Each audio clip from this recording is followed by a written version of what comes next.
Hi, welcome to Frequent Miler on the Air. This is our first episode since we're back from our 40K to Far Away challenge. This is Greg, and I'm here with Nick. Hey, great to have you guys here with us today. So today we're basically just going to off the cuff talk about the challenge and basically ask each other questions because we didn't know what we were each going to do or what Steven was going to do. And so it was great fun for us to see, just as everyone else reading along saw what was going on as it unfolded. Why don't let me start though. So one of the coolest things that I thought came out of the whole challenge, that was unexpected, was Nick ending up in a place I'd never heard of, Nui, right? Am I saying it right? I think it's Nue. Nue. Yeah. Nue. Oh, okay. Nue. And becoming a member of the yacht club. Is that right? So when I saw that, I was like, just like, drop mic. He's done. So you want to tell us about how did you even find Nue and what got you to that point? Yeah. So I started out looking at where I could get, and I knew I could get to Australia pretty easily from Hawaii because, of course, I was going to start in Hawaii with the Turkish Miles and Smiles sweet spot. So I started to look at where I could get from there, and I was originally looking at using Turkish Miles again. So that meant I could only use one Star Alliance partner, and if I was going to be in Australia, the only partner that I would realistically have access to would be Air New Zealand. So I started looking at the places that Air New Zealand flies. And so just looking at the list on Wikipedia, I came across this place that I'd never heard of, and I clicked on it, and it said it only had 1,600 people and 2 flights in a week and 2 flights out a week. And I said, well, I mean, what is getting away from it all more than a place where you can only get there twice a week and then you're stuck there for days and you can't leave? So that seemed to me like getting far away, at least, in a metaphorical sense, if not a physical sense. So, and that sense too, surely. So that's how I stumbled on it. And then I just started Googling and reading a little bit and looking at the tourism site, and I stumbled on the yacht club, and I read about it, and I read that you could join it locally much cheaper than you could join it online. And I said, oh, how neat would that be if I could get there and spend, my last $12 or $14 or whatever joining the yacht club. So I thought that seemed like a great idea and concept anyway, and kind of fun, because where else in the world can you join a yacht club for like $14? So now I have the membership card that I'm carrying in my wallet that I'm a yacht club member, at least for this year and next year. Although you can be too. You can join online, so it's a little more expensive. I think it's like $45 or something if you join online, but still you get some reciprocal memberships there. You can get in some other places potentially. So when are you going to try that? When are you going to go to the New York Yacht Club? Or we're in Chicago now. Right. There must be a Chicago Yacht Club. Are you going to go over there and knock on the door and say, hey, here's my card, let me in? I think we're probably a little far from the marina right now, so maybe I won't make it this weekend, but I'm gonna have to try out the New York Yacht Club, because truth be told, they told me that you could get into the New York Yacht Club with it, and I don't know if he was just like joking with me, because later on I realized that the New Yacht Club NYC, it says NYC on it. So then I thought, well, maybe it was a joke, but at the time he didn't seem like he was joking. He didn't indicate he was joking. And then I think there was a comment from a reader saying that they had found a yacht club somewhere that gave them, like in Indianapolis or something, that gave them the ability to use the New York Yacht Club. And I think I read online the New York Yacht Club only has like 3,000 members. So I don't know, how easy it is to get in on a regular basis, but I figure I'll give it a shot. I mean, the next time I'm in Manhattan, I'm going to try it. I'm going to pull it out of my pocket and see. But I know you can get into the Royal Yacht Club in Auckland with it, they said, and some other places. So, I mean, I'm not a yachty myself, but at the same time, I might give it a shot and see if I can get on a boat at some point. Man, I feel like you missed a big opportunity, because had you done this whole thing first, had you gotten the yacht club membership first, maybe you could have gone around the world and just like slept on the sofas in these yacht clubs or something. I don't know. I have no idea actually what it means to go into a yacht club, other than I assume there's a lot of snooty people, maybe with pipes and I think. and probably food that they charge way too much for. That's probably true. But actually, I guess it really sprouted from, now that I think about it and think back, was that I didn't necessarily think that would be my end point at the time when I first found it. And so I wanted to see where else I could get to. And so I started to see, oh, can you take a boat somewhere? Can you, because American Samoa is probably the closest island area to it, and it looks on the map like it's not that far. So I thought, oh, maybe I can get a boat. But when I did some reading into it, you can't get on the shipping boats. I guess they don't run shipping boats along that corridor, don't take passengers. But they said that every now and then you might be able to get a spot on a yacht. And sure enough, in the yacht club, there were some posters up with people who were looking to get on boats within the coming weeks to try to go somewhere on a boat. So that didn't work out for the challenge, and I'm kind of glad it didn't, because I get seasick easily, something I know Greg has experience with. So I'm kind of glad it didn't work out, but fun nonetheless, right? So that was an adventure for me. But speaking of adventures, you had some adventures too. I mean, were you nervous at some point with this whole train bus thing? Like, were you worried you were going to miss a flight? I mean, how did that all pan out? Can you explain that to readers a little bit? Sure. So what Nick's talking about is I took the train from Johannesburg to Cape Town, and this train, in a way, was the inspiration for my whole trip. So I read about it in The Man in Seat 61, I think it is, a while ago, and I knew. So when the challenge started, I went back to reread it, and it was like how I remembered it. It's like only $50 for a sleeper car, and it goes all the way across South Africa, which is not a small country, right? So I was just like, I've got to make this part of this challenge. This is perfect. It goes a long way. It's far away to begin with, and it just checked all the boxes for me. Anyway, so I booked it from Johannesburg to Cape Town, and everything was really nice. The train itself, like the interior, was. This isn't saying a lot, but it was way nicer than my Amtrak experience as far as how nice it is physically, the space. Although I liked my Amtrak. When I did a Amtrak sleeper car, I very much liked that. This does not have bathrooms inside the bedrooms the way the Amtrak does. But, they had plenty of shared bathrooms, so it wasn't an issue. It was great. This kind of surprised me. I expected or hoped to make friends with whoever my roommate was, or roommates. I could have been stuck with up to 3 people, so I was glad I only have one.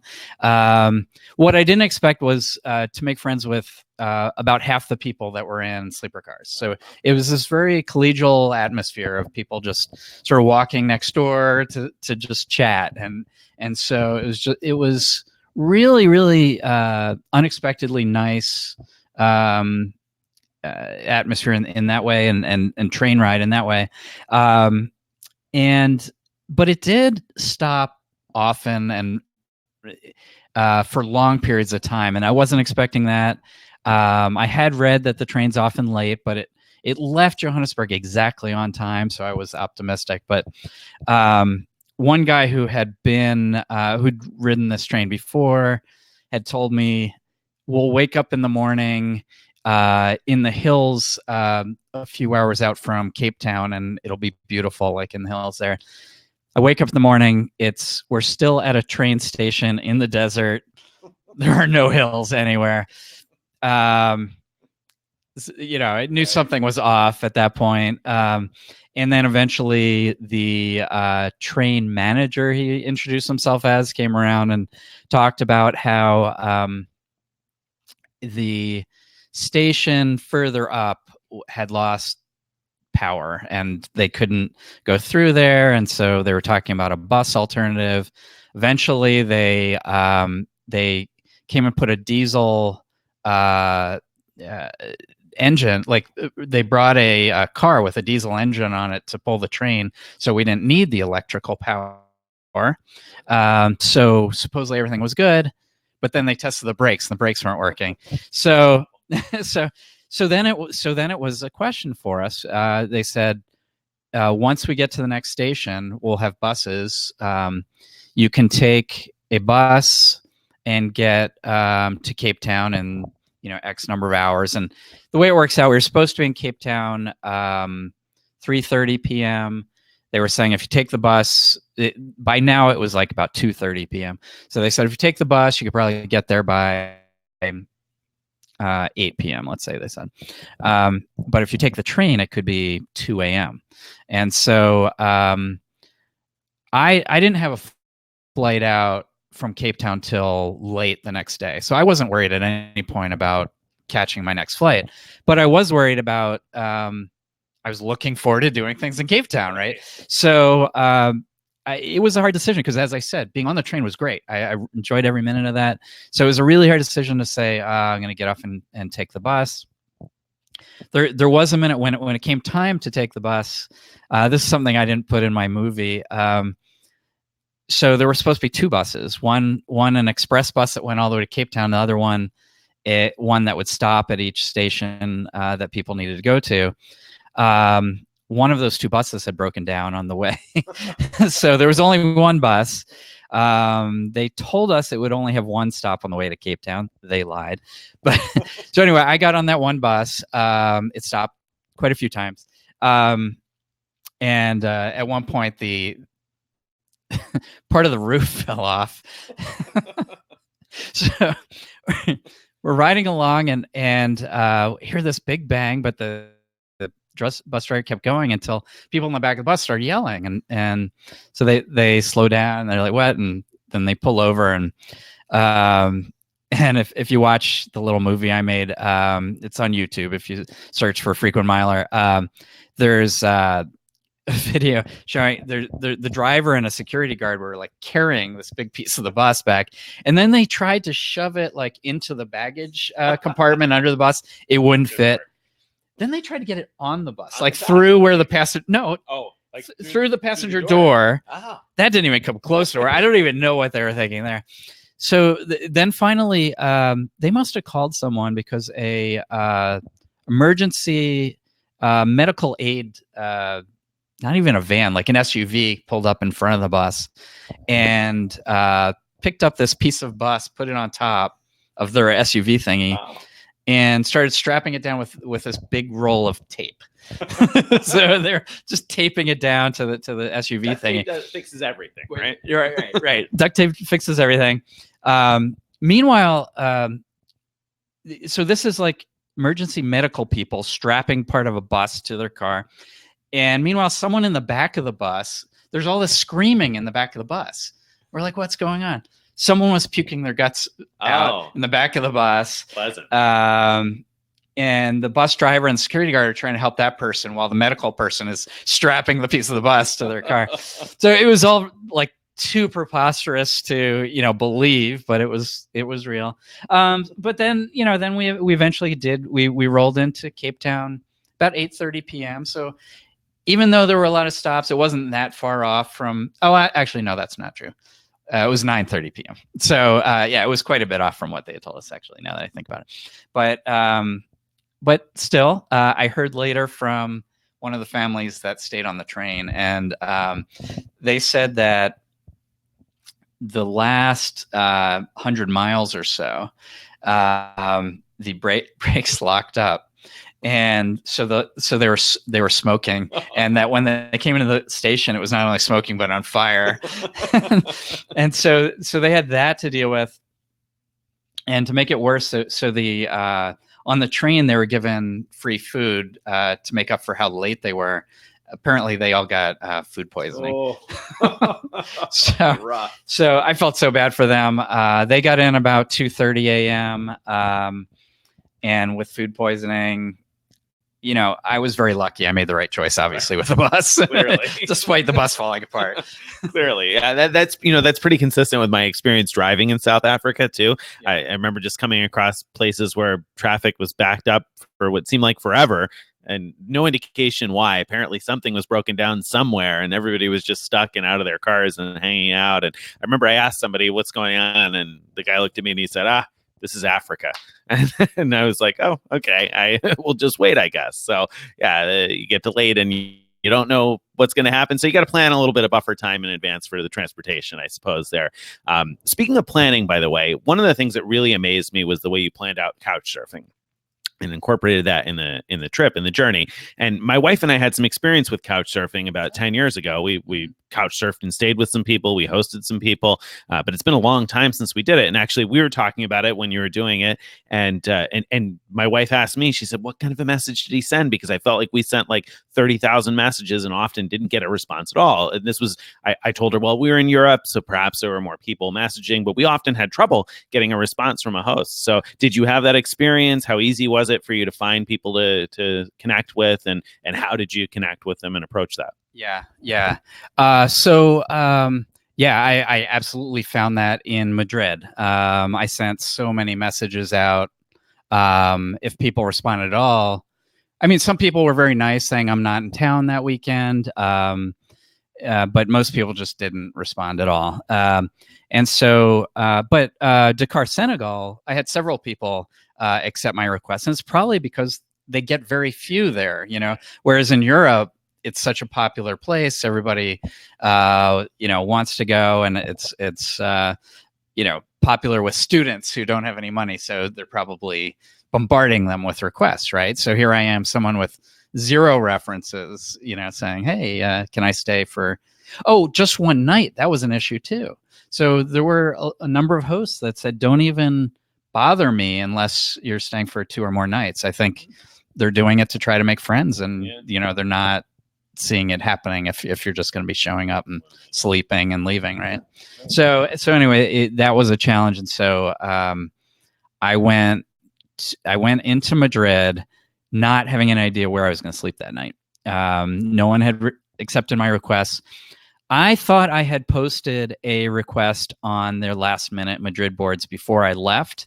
But when I got to Madrid and I looked to see if there were any responses to it, my request wasn't there. So the couch surfing technology is like not great. I mean, because the other problems I had with their technology is they have a sort of a built-in email system where you can message people, and it's supposed to let you know through real email that a message has come in for you. But sometimes that message through email would take about a week from when they post it, or I'd never get it. And so that was a real problem. But anyway, finally when I got into Madrid, I posted to the boards, and this incredibly nice man, Jose, pretty quickly he said, I already have someone in my spare bedroom, but I have a couch, and you're welcome to stay there. So that was great, and he turned out to be a great guy. He was so generous. It was really, it really made, but both in Madrid and Dakar and Johannesburg, where I didn't stay, but I met someone through couch surfing, it made my trip. I mean, it really did. I mean, the train ride and the eventual staying with my friend in Cape Town, those were planned ahead, and those were good things. And, but the fact that I was able to make personal connections in all the places I stopped, entirely thanks to couch surfing. So just real quick, the way I met the chef for Johannesburg was I had my flight was arriving Johannesburg 3:30 in the morning. My train, I had to check in at the train station at 11:30 a.m. So that's 8 hours gap. If I could magically if the plane arrived on time, I can magically get off the plane and into Johannesburg in zero. So realistically, I thought I had about 6 hours. That was my realistic. And so what I really wanted to do more than anything was like do a game drive. Yeah. I wanted to I thought if I could get a safari into this thing, I win. It's done. I'm I'm done. I win. So my first way of checking whether it was possible was to contact someone who does private tours. I figured if they're willing to sell me a private tour that does this in that amount of time, then I can probably figure out how to do a game drive in that amount of time. They were not willing to sell me. I even pushed back a few times. Yeah. They were just like, no, it's not possible. it's not enough time. And so not taking their word for it, I then turned to Couchsurfing has some forums for locals, and I thought I'll ask locals. Right. It's a great place to find people who want to help, and so I posted the question there. I got a lot of varied answers about whether or not it was possible. But the one guy in particular not only was kind of funny in his response, but he said this particular game or game park that I was asking about, he said it's unclear what time in the morning they open because their website says one thing and this other thing says this other. So I called them and found out it's this time. And I was just so impressed with that. He did that for some random stranger on the internet. So I messaged him directly. And that's when I found out later that he's a chef. And he was like, how would you like it if instead of the game drive, I prepare this breakfast, sunrise breakfast atop this hill in Northcliffe Tower. And yeah, sign me up. yeah. And the proof is in the pudding, as they say. It turned out really well, right? It really did. He turned out to be a great guy. I truly, really do count him as a friend now. Like, I'm looking forward to seeing him again. I don't know when that'll happen, but I really hope it does. And he turned out, he was a great guide. He showed me, he drove my rental car around the city to show me around, and that's how we ended up at the market, the Sunday market, which just happened to be having a 6-year birthday that day. So they had free like birthday cake out. And so while we're eating the birthday cake, he tells them about what I'm doing, right? About the 40K challenge. And then next thing I know, the owner of the market comes over and she's showing me around. And so you see some of that in the movie I did about Johannesburg, about her saying what her role is. And she introduced me to the different artisans and everything, including the guy who made this. You won't be able to see it on there, but well, maybe you can. Frequent Miler. You can see frequent Miler bracelet. He just made that with string in about 10 minutes or less. It was amazing. So yeah, all that planning, all that. So you've done couch surfing. Why didn't you do any couch surfing for this challenge then? Yeah, that's a good question. A couple of reasons. One of them being the fact that, like I said, in the past, we'd had a lot of difficulty getting responses. The times when we've had good experiences have been great. Maybe not quite as good as some of the ones that Greg had on this trip, but we've had some really good experiences where I feel like we got a very authentic feel for a place that we wouldn't have gotten on our own. It's really nice when you have somebody local to show you around that can show you places you wouldn't find in a tourist book. So I definitely had good experiences, but we also had a lot of trouble getting connected with people at times. And then I think also on the home front, maybe I got some pushback about, is that going to be safe and you're going to be alone and blah, blah, blah, which, of course, those are all concerns when you're traveling by yourself, because I don't know about Greg, but I haven't traveled like this by myself in like forever. I've never really traveled abroad, I don't think, alone. So that was, something to consider too, though. Like I said, our experiences with couchsurfing have been great and the references system is pretty good. So, the other trouble for me was figuring out the number of hours I was going to be in each place, because like you said, I wasn't going to be there quite as long. And I didn't necessarily think that I'd get somebody at 3:30 in the morning willing to make, a sunrise breakfast, but clearly I was wrong.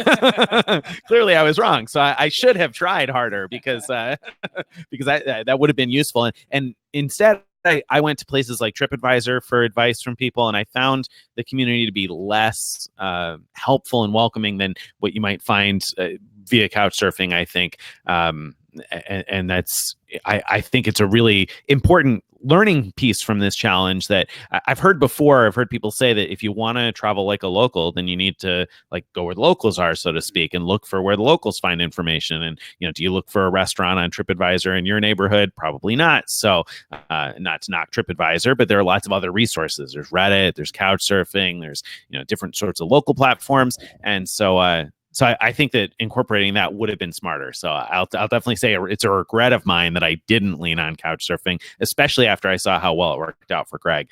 So I definitely would think about incorporating that in the future. Yeah.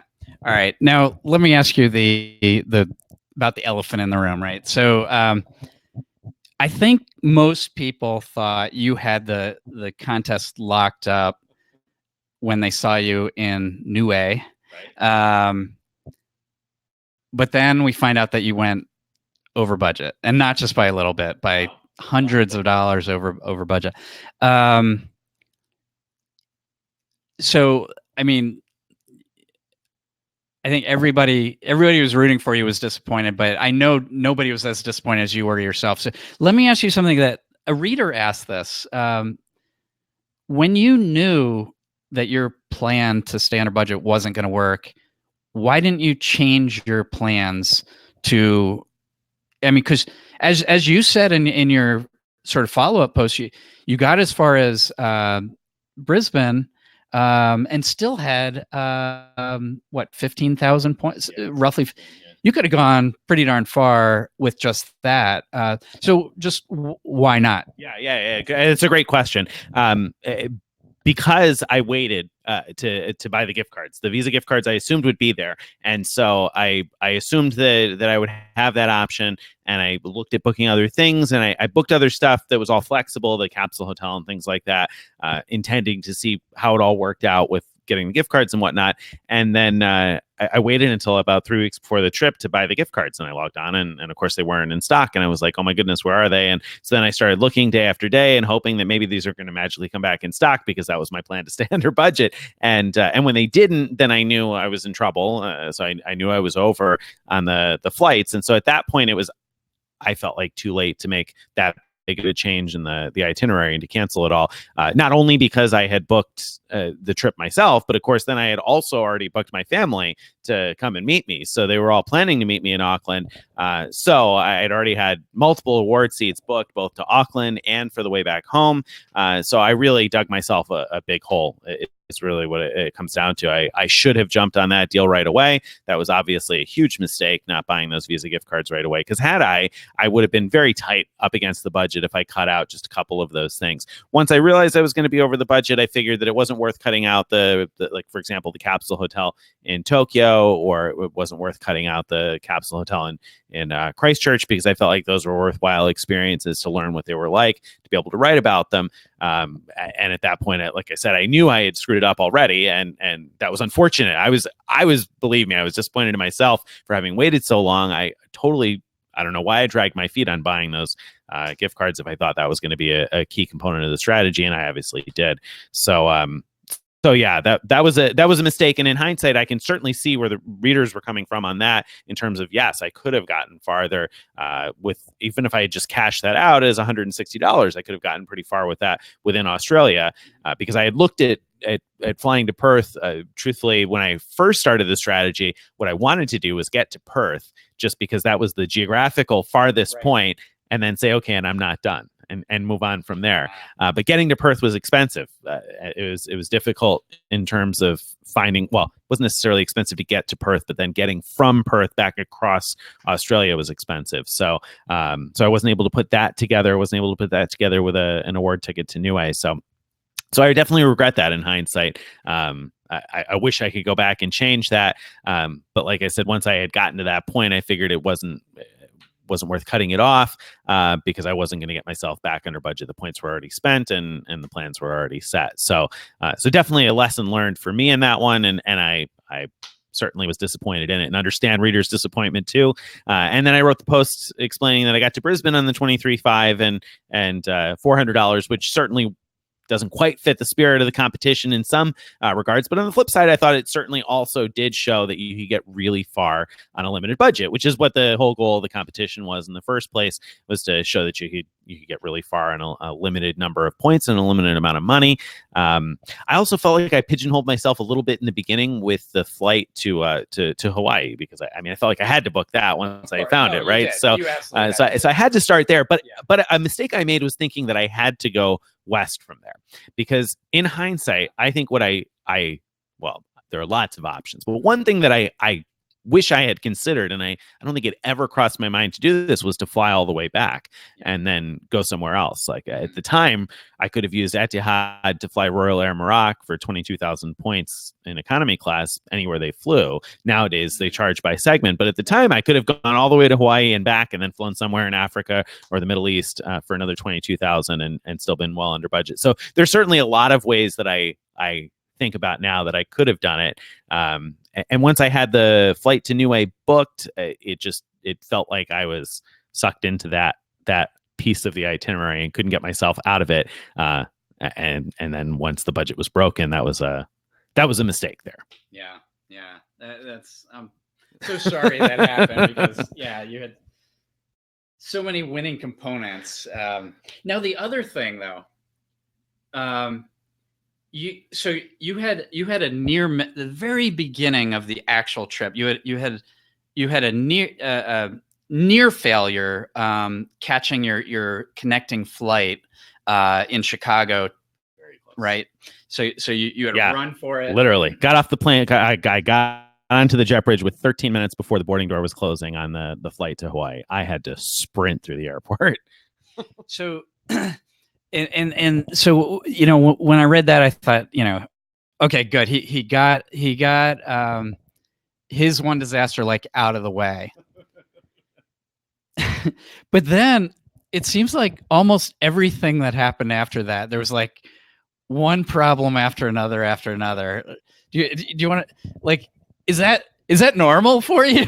I hope not. No, I don't think so. I feel like a lucky guy, but no, the luck didn't come together on the trip. Well, you know what? I say that, and I feel like to some extent, obviously, a big piece of this was entertainment, right? I mean, we wanted it to be fun and interesting, and so I felt like people were probably more interested in my my missteps than they were in the successes in some regard.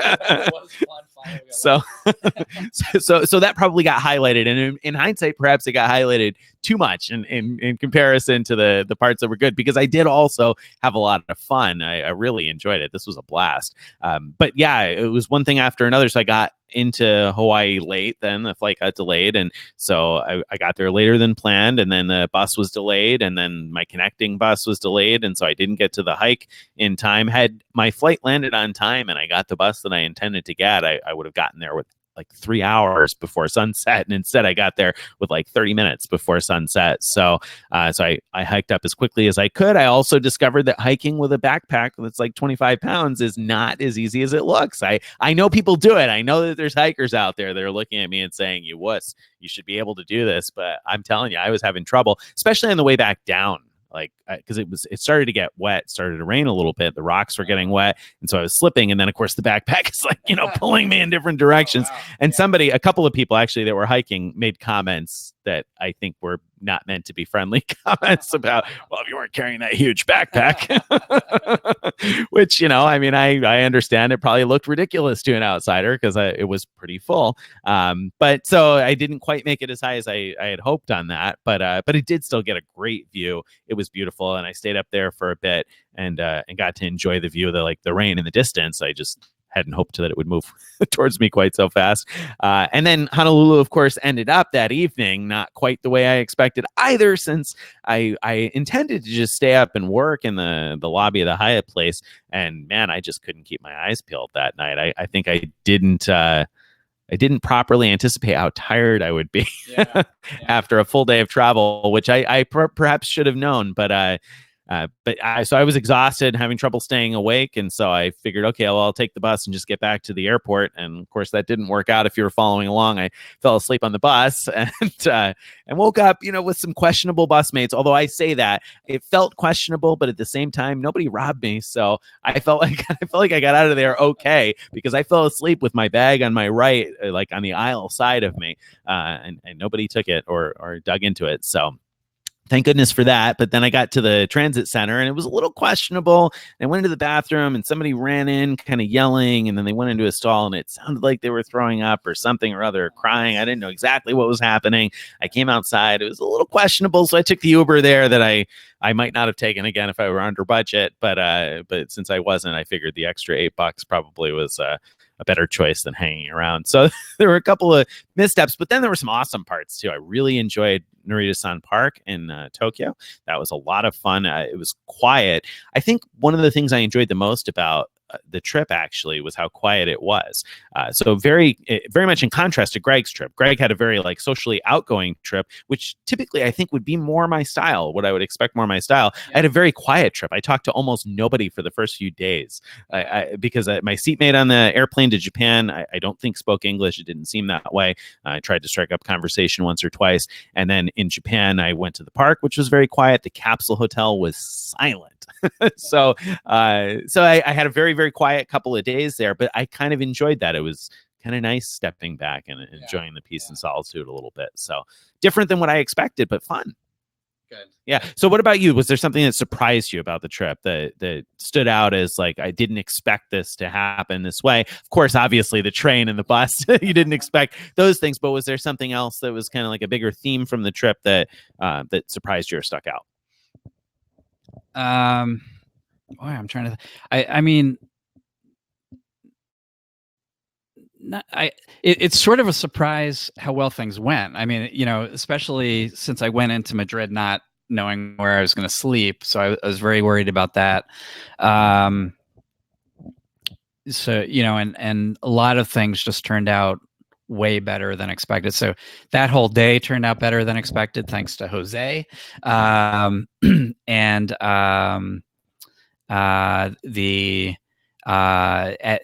Dakar, that my host provided a traditional meal for four of us to share. Wasn't expecting that at all. And so that was amazing. To have an experience like that when I didn't think I would get much local contact there in Dakar. And then, of course, the whole experience in Johannesburg with the chef exceeded expectations. And I had a great time in Cape Town, which was not surprising at all, but it was pleasant. So, So, overall, I mean,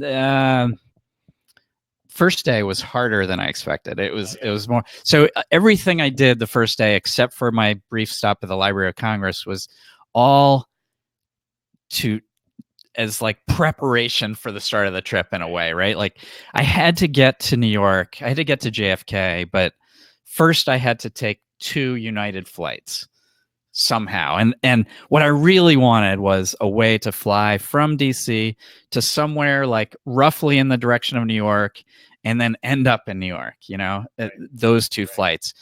But first of all, I don't know if I can't remember if they had to be United flights. I mean, that's all that flies within the U.S. and that United has 5K awards for is only on their own flights and within the U.S. that is, and I don't think they even fly to JFK. So I could have maybe gotten lucky and gotten to Newark and then taken a bus from there, but there were just no 5K flights. I looked at every single possible one, as you can imagine, and tried over time and what happened was when I first looked at all this, when I first figured out how to find 5K flights, I found I don't know, I want to say 3 different ones leaving the DC area, and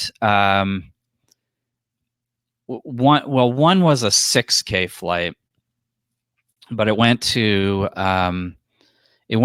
Raleigh Durham, which is the biggest of the airports that I could have gotten to for 6K or less. And so I really wanted to do that one because I thought there was much less chance of that flight getting canceled than flights into little airports, right? And there are also a bunch of flights a day to there. Again, unlike the 2 other airports where I found it's just 1 flight a day. So but then I still had to get all the other pieces of the trip in place, like knowing that I was flying from Dakar to Johannesburg and from Cape Town to Seychelles. I hadn't worked all that out yet. So I couldn't book that first leg, right? Because the way it works, you have to book it all together. So I didn't book it. When I was finally ready, I know what all the pieces are. The flights to Raleigh Durham at 6K were gone. And so that left me 2 choices that were still there. But one, if I did the round trip it would have been the flight to DC was the afternoon. I mean, the flight from DC was the afternoon one. The morning one goes to DC. So Lewisburg was really my only option at all. The only way I could do 2 5K flights on that day. So, so anyway, so I did those 2 flights. It was okay. I mean, it wasn't so bad because they were short flights. Got to hang out in those Priority Pass lounges, which are very nice, in Washington Dulles. The part that it really sucked though was taking the megabus from DC to New York. I don't know why. I found it much harder or much less pleasant doing 5 hours on that megabus than many more hours on airplanes and coach. Yeah. I don't know why. Huh. That's interesting. It actually leads me into a question, but it's something I thought of while you were talking about that. One thing that Greg mentioned was you kind of had to book it all at once. And that was another mistake that I made. I didn't book it all at once because I booked the flight to Hawaii right from the get-go.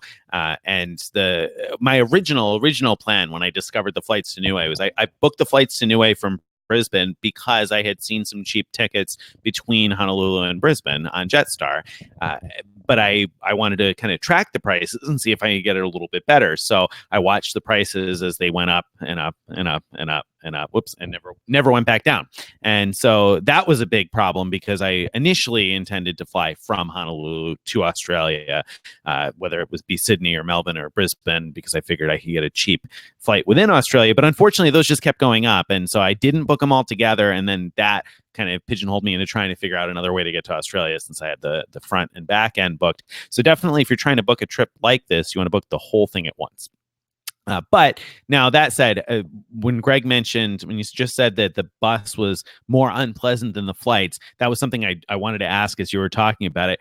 What was your impression of flying these long hauls in economy? Because I assume that you've probably been using miles to mostly fly in business and first class for years. So I assume you haven't flown nearly this many miles in economy class in a really long time, or flights that were this long in economy class for a really long time. So how did you find the experience? Was it as bad as you feared, or did you fear it? Was it better than you expected? What did you think? That's absolutely true. I haven't flown much long distance economy in a long time. And it was way better than I had feared. I mean, I think partly because I was bracing myself for the worst, maybe. But my one flight, JFK to Madrid, was the only low-cost carrier. That was Norwegian. It was like a brand new 787. It was like a beautiful airplane. It had Wi-Fi. Now it didn't have. So this was a common thing on almost all the flights I took. They advertised having Wi-Fi, but that didn't mean they had internet. They have Wi-Fi, yeah. So they all have like Wi-Fi so that you can get entertainment on your device, right, but not actually get on the internet. That was like Ethiopian had that too, but that was fine. It was totally fine, and I mean, all of them were fine. Iberia was fine, and then Ethiopian. I was actually expecting nicer planes. I had seen some online that looked really nice and new, but I got really old, beat up, junkers. The worst one, like my seat. Well, I had this problem where I wasn't able to pick seats online, so I had to call, and they put me right in front of the emergency row, which meant I couldn't even lean back. This is an overnight flight. Yeah. So that was unfortunate, but I still was okay. I mean, it still wasn't the end of the world. Yeah. Yeah, my experience matched that. Yeah, I was also surprised, and I don't know why I was surprised, because I spent years flying in economy class. My wife and I traveled for a long time before we discovered miles and points, and did lots and lots of long flights in economy class, and that was all we knew, and so it was fine for a long time. So I don't know why I was as nervous about that, or why I was as surprised as I was, but I was definitely surprised at how decent it was. I was comfortable. I was okay. I got food on many of the flights in economy class on the full service carriers, which is something that stuck out to me about the challenge. I've mentioned a few times, and I think this really sticks out with Stephen Pepper's trip, that I feel like if you're an economy class traveler, that a cashback strategy or a cashback heavy strategy makes sense because there are so many cheap flights these days. However, that said, one of the advantages of flying full cost carriers on economy awards was that you often had meals included and seat selection and that sort of thing, full size carry-ons without a problem. So there are some advantages, I think, if you're flying, especially if you're flying to places that are perhaps a little bit off the beaten path on award tickets in economy class. I think it can be really valuable. My flight from Auckland, New Zealand to Niue actually was an award seat, and my family were on paid tickets because there were no award seats by the time they decided they wanted to fly. So they were on paid tickets, so they paid for their seats, and I used miles for mine, and I got a meal and they didn't. so that stood out as a benefit of flying with full cost or full service carriers. But yeah, I was really surprised. Of course, part of it is luck because on AirAsia, on my long overnight flight, I got a full row to myself. So I had 3 seats. I got to lay down like it was a flat bed. So that worked out really well. But my first flight on AirAsia, like you said, was like a brand new plane. Everything, like it had that new plane smell, kind of like nice leather seats, power at every seat, et cetera, stuff that you don't always find on some of the major carriers. So yeah, I was pleasantly surprised. I would fly a number of those routes again in economy class, I think. I don't know if my family all felt the same way because they flew economy class to get to the challenge, but then of course we flew comfortably on the way home. Now, two separate things that certainly makes me want to ask you about your flights home. But the Seychelles, how did you pick that? Was that someplace that you always knew you wanted to go? Was that some plan at the beginning of the challenge? How'd you end up in the Seychelles? It really came down to me looking at the map, the region map for United defines Central and Southern Africa all as one region, which is really interesting because in Asia, they have it broken down to like all these little things. So you have Japan as its own region, and you have China and a couple other things are one region. And anyway, so there's all these regions. So you can't go super far. I mean, China's really big, so I guess you could, but you know what I mean? Like, right. You can't go like a whole continent the way you can with Africa. So I was really looking at, I knew I was going to be the furthest west, sort of northwest in Africa, in Dakar, and Cape Town. I was going to be all the way in the south. So what can I do that's sort of the most northeast is what I was looking at. And I'd actually originally looked at Mauritius. And one of the reasons I'd looked at Mauritius was one of your posts. See, you had that post where you were talking about Perth being the geographic furthest from DC, I think. But you had a list of a few other cities, and Mauritius was like third or fourth. I can't remember. And I was like, oh wait, that's in my list of like that are in this region that I'm going to be flying around. So I was looking at Mauritius, but when it came down to it, and I would have been happy with Mauritius. That would have been great too. When it came down to it, though, the Seychelles were both further from Cape Town, so I got more distance for the same price. But also the flight that left Cape Town was later in the evening, so I'd have more time in Cape Town, and that turned out to be a really good move, especially given not having the evening before to do anything. So so that was and that turned out great. The Seychelles were great. I only had I had about a little over 24 hours there, which is not enough time to spend there, but it was glorious after everything else to check into a real hotel and just enjoy the beach and the ocean and everything. Let me ask you something. Are there any plans that you dreamed up that you really wish you had somehow figured out a way to do? Like, what's the top thing there's probably a lot of answers to that. I know there are a lot of answers. What's the top thing that pops in your mind when I ask you that? Stay under budget. That would have been high up there on the list of things I would have liked to have done. It, I think it was in hindsight when I thought more about it. I wish that I had gone to some. I don't know if wish is the right word, but I think there's a part of me that wishes anyway that I'd gone to some places that I may not have otherwise visited, because in the end, the places that I went to, Tokyo, Australia, New Zealand, apart from Niue anyway, were places that I would ordinarily probably have on my radar and on my map. And I felt like with the challenge, there was an opportunity to maybe hit up some more places that I wouldn't have considered. So I guess if you're asking me for like regrets or other ideas that I wish I could have made happen, that would have been it. And in that regard, I had been looking to try to piece together Tokyo to another part of Southeast Asia, and then a separate ticket from there to get to Australia. And I really wish I had been able to make that work. And I really think that maybe it would have been possible with just different dates. Part of this was being locked into a set of dates, because I showed in a number of posts that there are lots of days when you can fly from Honolulu to Sydney for $118. And I didn't know that before we set the dates for the challenge. And so when we set the dates for the challenge, we had it set and I started planning, and I looked and I was like, wow, the week before was one of the possibilities we floated, and I could have flown to Sydney for $118 the week before, but we just picked the wrong dates.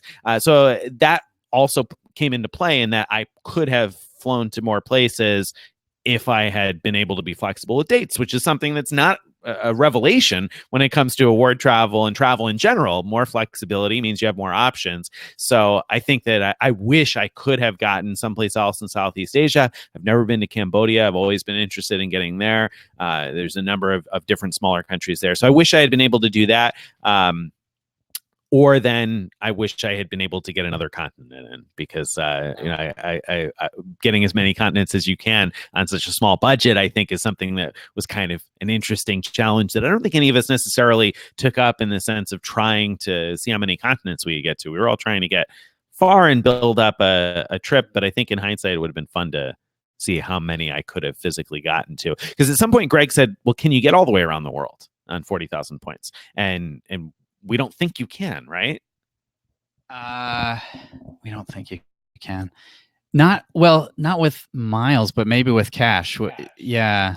And I would definitely do some things with miles, like, so, traversing all of North America and Hawaii, you found, that's got to be the cheapest way to do it, was with the Turkish miles. But also like the is it 10K or 12K Virgin Atlantic from Hong Kong to London? I mean, that's a freaking long way for almost nothing. That's an amazing deal. It sounds like all three of us were hoping to build that into our itinerary.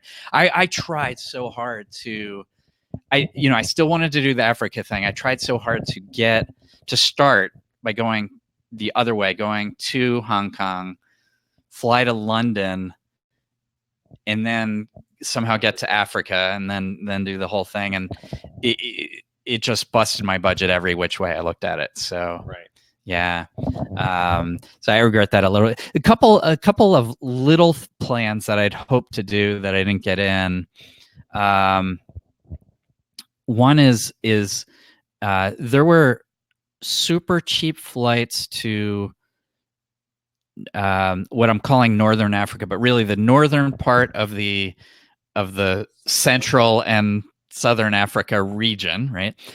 So Dakar is one of them, but there were super cheap flights from numerous cities in France and Italy to there, and so my before I booked what I ended up booking to get to Africa was using British Airways points to fly Iberia 10K, just using the distance award chart, 10K miles. But that, because I'm transferring Ultimate Rewards, that cost me about $150 plus there's $40 in taxes, so it was about $190 the way I saw it. There were flights for $150, just flat out cash. So I could have used Ultimate Rewards, booked those flights for fewer points than it took me. So I wanted to do that, but even more, what I wanted to do, there was a $15 flight to Mallorca from Madrid. So my idea was like fly into Madrid, take that flight to Mallorca, and then take a overnight ferry back to the mainland to either Italy or France, and like sleep on the deck. Like they allow that, like sleeping on the deck. So that would be so cool to add an overnight ferry kind of experience like that, and then fly this cheap flight back. And the thing is, technically, it worked. Like as in like, yeah, if my flight arrived in Madrid exactly on time, then I had 45 minutes to get to the flight to Mallorca, which might have been in a different terminal, which knowing Madrid airport now, there's no way.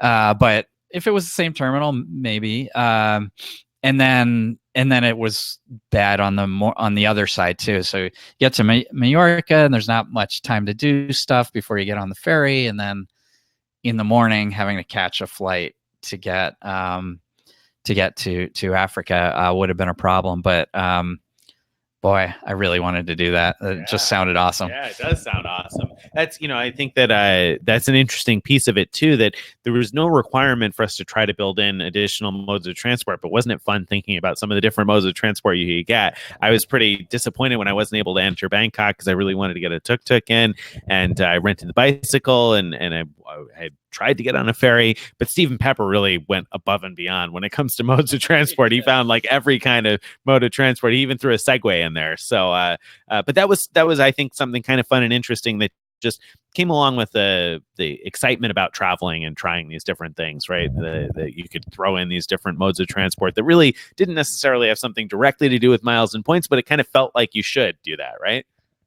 It did, and in addition to modes of transport, I was trying to find exciting things to do that would make the trip seem bigger, and I think I did, right? Did. but I'll tell you one of the ideas. So I had found a blogger who blogs about being an American in Africa. I'd found her because, again, I was looking for that game drive type thing, and she had written about one. And so I contacted her and was just asking about the same question I asked on Couchsurfing. Do you think I could do this in this much time?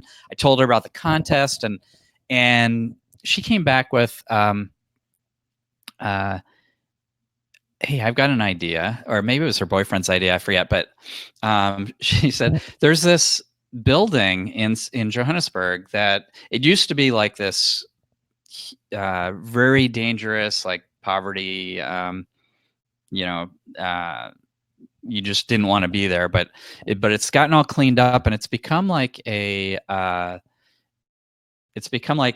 destination where it's like a thing to do, to climb all the way up this really tall tower. It's like a round tower, and I guess you could climb up. But the other thing you could do in it is you can bungee jump all the way from the top down through. I think it's. And you didn't do that? So the only reason I didn't do it, besides it sounds terrifying, but is it cost something like $60. Way too much, yeah. And I just couldn't afford it. So I mean, that would have been a really sweet addition to the whole thing, I think.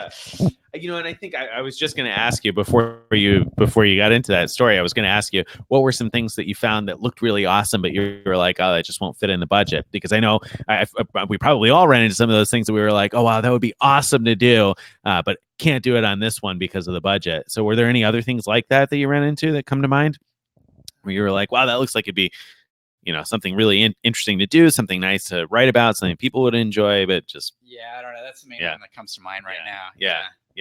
I mean, there were a number of different things along the way that sounded really exciting and interesting. And in the end, I got to Niue, and there were some cool things to do in Niue that, again, at that point, I was already over the budget. But had I gotten there under budget, I still wouldn't have been able to do, but would have been cool. Like I snorkeled with dolphins, and so there'll be a video coming of that, and that was pretty awesome. You can also snorkel with whales there.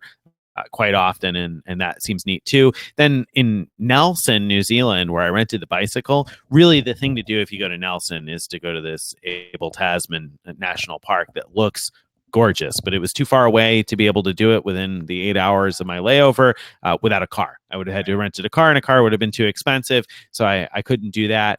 There were also cruises, boats, but those were out of the budget too. But the pictures look gorgeous, and I there's at least a large part of me that wishes I could have done that, because I don't know if I'll get back to Nelson again or when I'll get back to Nelson. And the pictures of that park look really, really beautiful. So that would have been something that I definitely would have tossed on there. And then in Brisbane, there are a couple of islands that I wasn't familiar with that are quite well known, I guess, in Brisbane. There's North Stradbroke Island and Moreton Island, which are both off the coast. Both look really, really interesting also, but I couldn't find a way to get to those places cheaply enough.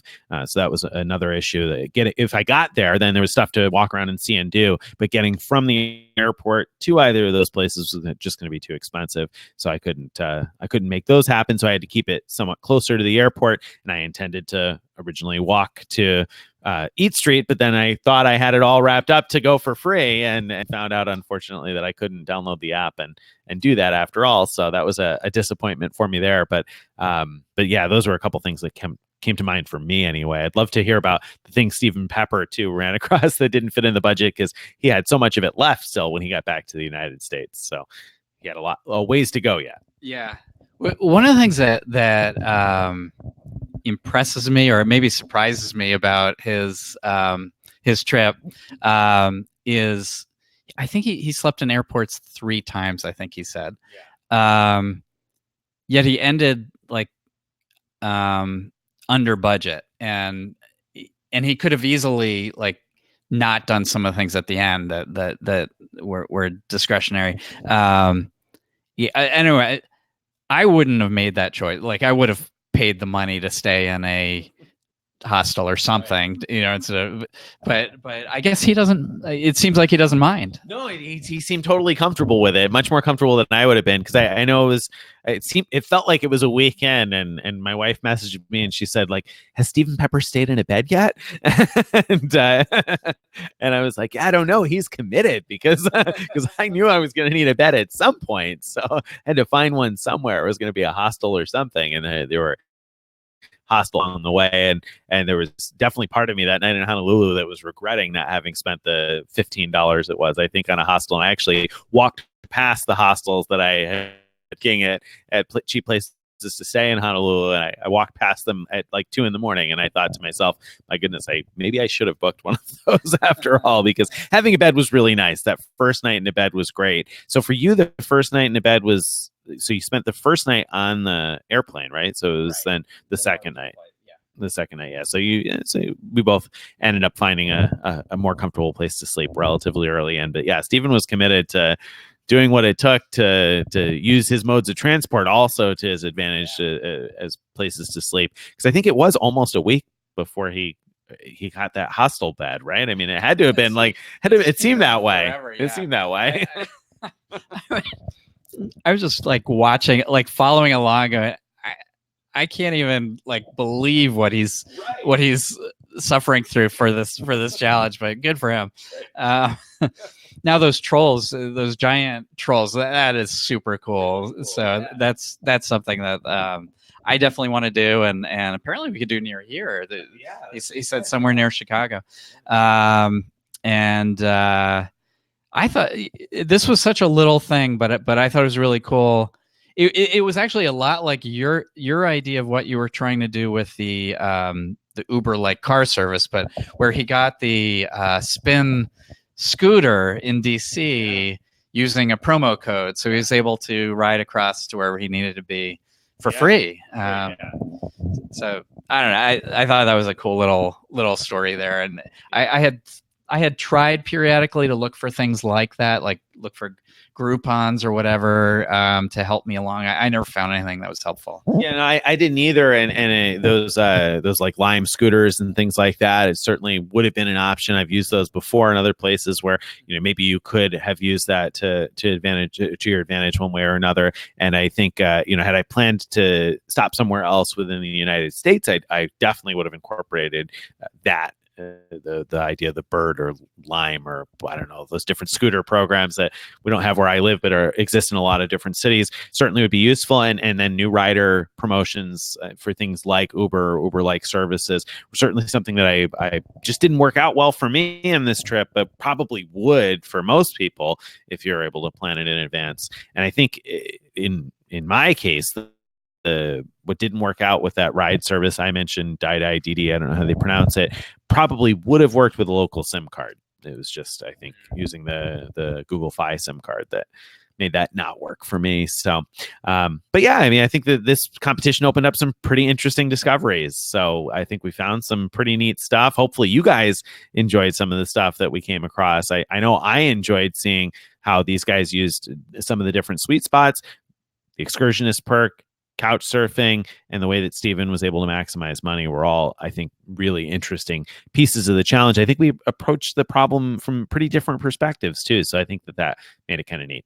It did. I think it worked out amazingly well, and we're getting unbelievably positive responses from most of our readers, both in blog comments, on Facebook, just about everywhere. And so it sounds like people really liked it. People are already saying things like, we can't wait till the next challenge, and they're offering up suggestions for what that'll be. Yeah, I'm excited about it too. I'm actually looking forward to some downtime without travel, but at the same time, I'm also like, yeah, what will the next challenge be? And this was great. I can't wait to do another one. Yeah. No, I'm very excited about doing another one. A lot of people have mentioned them and been like, next year's challenge. And I'm thinking, next year's challenge. I mean, challenge. I don't know, because I definitely am excited about doing it again. So we'll certainly be looking at doing that. Like Greg said, I'm looking forward to some downtime. I flew back to the United States 2 nights ago, and then I still stayed in a hotel last night also. So I haven't been back in my bed since September. So I'm definitely looking forward to going back home and doing a little bit of downtime too. But I'm really excited about this idea because I think there are more challenges. Like, I think readers have suggested so many different ideas. We've talked about ideas. I'm sure that we have ideas we haven't talked with each other about yet. So I'm pretty excited about coming up with some more creative challenges, because I think this was exciting for us, for you guys, and it also was enlightening. We came up with some pretty good finds along the way. So I'm excited to see what happens with the next one. Yeah, we came up with so many great finds. The 7.5K to Hawaii is just the tip of the iceberg. There's so many good things. You know what, though? We're way over time that we usually take here. Let's why don't you let everyone know where to find us online, and we'll call it a night. So if you're just joining in, you'll want to find us at thefrequentmiler.com. That's THE frequentmiler.com. You can also find us on Twitter at frequentmiler. Find me at Nick at FM. You can check out our Frequent Miler Insiders Facebook group. It's a great resource for connecting with other travelers. And then, of course, if you're watching this and you'd prefer to give it a listen and listen to it on the commute, the morning commute, that sort of thing, you'll find links to the podcast formats. It's available out there, both Apple and Android and web. So you'll find links to all the different podcast formats in our week in review post, which we'll post tomorrow. That'll be Saturday, October 19th, 2019 for this particular episode. And you can find us, of course, on YouTube, also on our Frequent Miler YouTube channel. So lots of ways to connect with us and to connect with the community. So thank you guys very much for being out there, for listening and watching and reading, and leave us comments, questions, feedback. We always love to hear from you guys. We'll see you guys on the blog soon. Bye, everyone. Take care. Bye-bye.